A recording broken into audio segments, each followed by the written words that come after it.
ये जो बदबख्त था मुलाजम, ये जिस वक्त आया ना बाहर के मुल्क से, उसने आते ही उस बूढ़े के ऊपर जादू कर दिया। उसके बाल लिए, उसके नाखून लिए। उसने कहा तावीज़ क्या करते हैं यहाँ पर?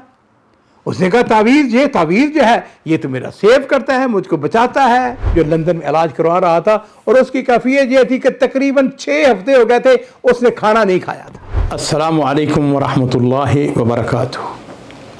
बिस्मिल्लाह वस्सलातु वस्सलामु अला रसूलिल्लाह। मुअज़्ज़ज़ नाज़रीन इकराम, किस्सा जो आज को मैं बयान करने लगा हूँ, मतहरी कबीला सऊदी अरब का एक बड़ा मशहूर कबीला है और ये किस्सा उसके एक बड़े का, यानी उनके कबीले का समझ लीजिए सरबराह कह लें या बड़ा ख़ानदान के अंदर होता है ना बड़ा आदमी। हफ़र अल-बातन ये सऊदी अरब के शिमाल में एक शहर है, तो वहाँ के बादिया में ये जो मतहरी कबीले का सरबराह कह लीजिए या जैसा कि मैंने अर्ज़ किया कि एक बड़ा आदमी था, उसके अपने ऊँट थे, बकरियाँ थीं और उनका तरीक़ाकार आज भी है। खैमे लगे हुए हैं और जनाब वो बड़ा खुश होते हैं कि जब असर के बाद लोग उनके पास गाड़ियाँ आके खड़ी होती हैं, दूध पीते हैं, कोई दूध ले जाता है, फ्री तकसीम करते हैं अल्हम्दुलिल्लाह। और अगर कोई बैठ जाए वहाँ पर काफ़ी देर तक तो फिर उसको खाना भी दिया जाता है। ये जो शख्स है मतहरी कबीले का, इसकी कैफियत ये थी कि बड़ा मकबूल था, यानी सुबहान अल्लाह। और लोगों ने भी खैमे लगाए हुए थे लेकिन गाड़ियाँ सीधी इसी के पास आकर रुकती। लोग बड़ी इज़्ज़त करते, एहतराम करते। अल्लाह ताला ने उसके माल के अंदर, उसके जान के अंदर, इज़्ज़त के अंदर, आबरू के अंदर, औलाद के अंदर बरकतें दी हुई थी। तो जो उसने क्या किया, जब उसका एबल जो हैं, ऊँट जो हैं वो ज़्यादा बढ़ते चले गए, उसने एक अरबी मुल्क से उसने और ज़्यादा कुछ माल मंगवा लिए, मज़दूर, मेहनत करने वाले, काम करने वाले। आपको पता है कि ख़ास तौर पर ऊँटों को जो पीछे जो चराने वाले होते हैं वो आम आदमी तो नहीं होते, बड़े मखसूस किस्म के लोग होते हैं, उसका एक तजर्बा होता है। अरबी मुल्क से और भी आए, लेकिन एक जो साख वो ख़ास मेरे वालद का, इस वाक़े का जो रावी है वो कहता है कि मेरे वालद का वो ख़ास आदमी बन गया। मेरे वालद उसके साथ बड़ी मोहब्बत करने लग गए और वालद के वो साथ साथ रहता। और वालद जो है उनकी कैफियत ये है कि उसको सबसे ज़्यादा प्रेफरेंस देते, प्रायोरिटी देते, उसको पैसा देते, उसको ख़र्चा ज़्यादा देते, हाँ जी, उसकी गलतियों को भी इग्नोर करते। कुछ वक्त गुजरा, हमारा वालद जो है बीमार हो गया। लो जी, वो कहते हैं कि हमने उनको हॉस्पिटल में लेके गए, एक हॉस्पिटल से दूसरे, दूसरे से तीसरे, तीसरे से चौथे, लेकिन कोई बीमारी को समझ नहीं आती, बीमार है। लो जी, अल्लाह ताला ने हमें अल्हम्दुलिल्लाह माली तौर पर मुस्तगनी किया हुआ था।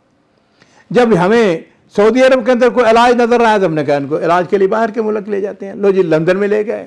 अब वहाँ पर जाकर उनका इलाज शुरू किया, लेकिन वहाँ पे भी अतिब्बा उनको कुछ समझ, हॉस्पिटल के अंदर दाखिल है और वालिद की कैफियत यह है कि उन्होंने खाना पीना छोड़ दिया, कुछ नहीं खाते थे। तो वो जो होता है ना बाकायदा नालियाँ लग जाती हैं, उसके ज़रिए से जो है उनको मसनूई तरीके से ग़िज़ा दी जाती थी। कहते हम बड़े परेशान, वालिद साहब को हुआ क्या है। बहरहाल एक दिन ऐसा हुआ कि पुलिस उनका तफ्तीश आ गई, वो देख रहे थे अकामे किसके पास हैं, किसके पास नहीं है। ये जो शख्स जो कि मेरे वालिद का बड़ा ख़ास करीबी बन गया था, ये अपने यानी जगह को छोड़कर किसी और जगह अपने दोस्तों के पास बैठा हुआ था कि पुलिस ने छापा मारा। अब पुलिस जहाँ दूसरे लोगों को पकड़ के ले गई, हमारा जो मकबूल था, ये वालिद साहब का जो चहेता था, उसको भी पकड़ के ले गई। कहता है जी कि अचानक हमें वालिद साहब का फ़ोन आ गया। वालिद साहब ने कहा कि वो जो मेरा फलां फलां शख्स है जी, वो पुलिस को पकड़ के लेकर उसको छुड़ाओ। कहते हैं कि हम चले गए, पुलिस स्टेशन चले गए, जाके जो कैप्टन साहब से उनसे जाके मिले। हमने उनसे कहा कि लो जी, इस दौरान में पुलिस ने उससे तफ्तीश की कि भाई तुम कहाँ से आए हो, किधर से आए हो, उसका सामान लेके आ गए। आपको पता है पुलिस वाले जो हैं वो उनका अपना एक तरीक़ाकार होता है तफ्तीश करने का। उसने कहा जी मेरा कफील तो यहाँ पे नहीं है, वो तो लंदन में बैठा हुआ है। मैंने कहा अच्छा, हम ऐसा करते हैं कि हम चेक करते हैं, उनको फ़ोन करते हैं, अगर हमें पता चल गया कि वाकई तो बेगुनाह, हम तुम्हें छोड़ देंगे, अगर वाकई तुम्हारा कफील जो है। वो कहते हैं इस दौरान हम वहाँ पर पहुँच गए। खैर हमने जाके उससे कहा, जो इंस्पेक्टर था उसको जाके कहा कि हमारे ये वालिद का बड़ा ख़ास है, बड़ा चहेता है और वालिद साहब का असरार है कि इसको फ़ौरन छुड़वाओ, तुम्हारी मेहरबानी, तुम तहकीक कर लो, ये कोई निज़ाम के ख़िलाफ़ नहीं है। उसने कहा अच्छा मैं ज़रा चेक करने दो। बस कोई बात नहीं, कल तक छोड़ देंगे। लो जी नाज़रीन कराम, जो बात आपको बताने वाली है वो ये है खुलासतुल कलाम। अगले दिन उन्होंने चेक किया, वो रस्मी था, उसके अंदर कोई गलती नहीं थी, उन्होंने उसको छोड़ दिया।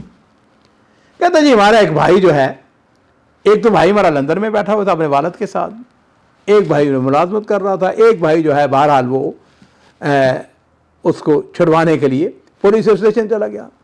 पुलिस ने उसको छोड़ दिया, उनका इसका सामान, उन्होंने सामान रख लिया।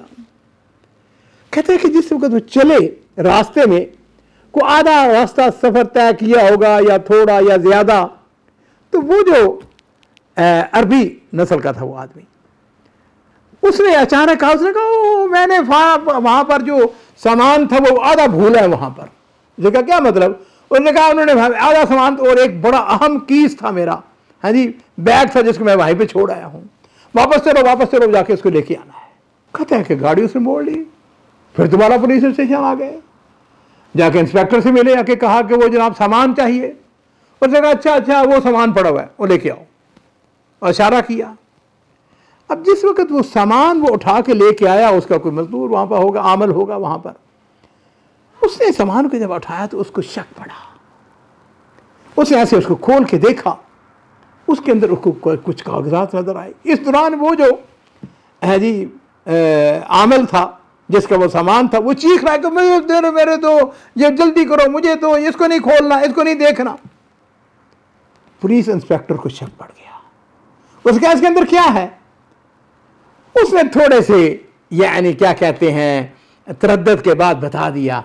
उसने कहा इसके अंदर तमीमा है, इसके अंदर तावीज़ है। उसने कहा तावीज़ क्या करते हैं यहाँ पर। उसने कहा तावीज़ जो है ये तो मेरा सेव करता है, मुझको बचाता है जी, मेरा ये हामी है, मुझको मुख्तलिफ चीज़ों से बचाता है, भेड़िए से बचाता है, फलां करता है, ये करता है। नाज़रीन करम, अल्लाह उसको जज़ाए खैर दे, वो जो पुलिस इंस्पेक्टर था वो सारी बात समझ गया। उसने उसे कहा कि ये क्या करता है तू, ये तो शिर्क है, ये तावीज़, ये गंडे, ये चीज़ें जो है ये इस्लाम की रूह के मुनाफी हैं। और ये उस वक़्त की बात है जिस वक़्त हयतुल अम्र बिल मारूफ वहाँ पे जो आदमी थे, जिम्मेदारान थे उसके, वो इन कामों को अच्छी तरह जानते थे, समझते थे। उसने उनको फ़ोन किया, वो आ गए। नाज़रीन करम, तहकीक शुरू हुई और वो कहता है कि आधी रात का वक्त वो जो पुलिस इंस्पेक्टर था उसने हयतुल अम्र बिल मारूफ वालों से पता कर लिया, उनसे पूछ लिया कि कैसे इनको ज़ाया कैसे करना है तावीज़ों को। रात हुई, उसने तहज्जुद पढ़ी, नफल पढ़े और फिर हयतुल अम्र बिल मारूफ वालों के तरीके के मुताबिक उसने उन जो तावीज़ थे वो जो बने हुए थे ना, और जब खोल के देखा उसके अंदर बाल थे, उसके अंदर नाखून थे। और ये पता बाल किसके थे, ये नाखून जो थे उसी बूढ़े के थे जो लंदन में इलाज करवा रहा था। और उसकी कैफियत ये थी कि तकरीबन 6 हफ्ते हो गए थे उसने खाना नहीं खाया था। लो जी, उसने उनको जलाना शुरू कर दिया।